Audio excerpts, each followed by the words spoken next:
d'accord avec toi, Esta. Et si jamais on nous attrape, ça va mal finir pour toi, disait celui en blanc. Mais que vais-je faire maintenant? Demande Esta. Cherche une pierre ou un fer pour casser la poignée de la porte. Je te donne 1 minute, disait celui en blanc. Elle s'en alla chercher le nécessaire alors. C'est ainsi que l'enfant passe aussi par la cour pour ouvrir le portail à son père. Elle met la clé dans la serrure du portail et l'ouvre. Les 2 voleurs se taquinaient dans la chambre là-bas.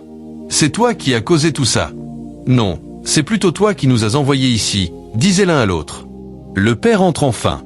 L'enfant lui explique comment ça s'est passé. Combien sont-ils dans la chambre? Demande le père. 2, répond l'enfant. Mais il y en a une autre cachée dans la cour. Ah bon? Dit le père, puis il ferme le portail. Il se dirige doucement vers la porte quand l'enfant dit. Vous entendez leur voix? Ils se taquinaient toujours, sans savoir que tout allait mal finir pour eux. Tu es sûr qu'ils sont toujours à l'intérieur? Demande le père. Oui papa, les voilà, à travers le naco. Le père les voit et les laisse d'abord. L'enfant l'amène là où se trouve la jeune dame. Papa, voilà la 3e, une jeune dame. Elle tente de casser le naco pour qu'il passe par là.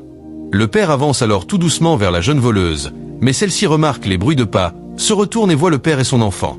Elle s'approche d'eux, car elle ne peut plus rien faire. Salut monsieur, dit la jeune dame. Que fais-tu là? Demande l'enfant. Les 2 autres à l'intérieur se masquent à nouveau. Au lieu d'aller chercher quelque chose à faire, c'est voler que vous préférez? Dit le père, puis il attrape sa main. Suis-moi maintenant. Il l'amène chez les 2 autres à l'intérieur. Quand ceux qui étaient dans la chambre entendent la voix de personnes qu'ils ne connaissent pas, ils prennent peur et ne savent pas où se cacher.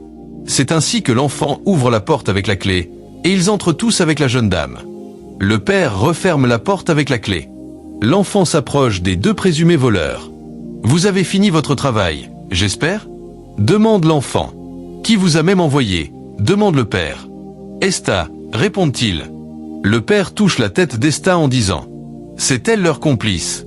Car Esta était entre-temps domestique dans la maison. Elle tournait en rond. C'est toi qui nous as conduits ici, dit celui en blanc, puis il demande à son second de prendre les documents dans sa main. L'autre refuse. C'est pas moi qui les ai pris dans le tiroir. Il le force à les prendre, et ce dernier finit par le faire. Vous 2, mettez-vous à genoux devant moi, dit le père. Ils obéissent en s'excusant. L'enfant ordonne à l'autre de s'agenouiller aussi. C'est ainsi que le père enlève leur masque à chacun. Il en prend un et dit. C'est pas avec ça que vous faites votre travail. Pardonnez-nous, patron, demandait-il. C'est Dieu qui vous a démasqué aujourd'hui, dit le père. C'est ainsi qu'il commence à se taquiner, mais le père croise les bras et les regarde tous. C'est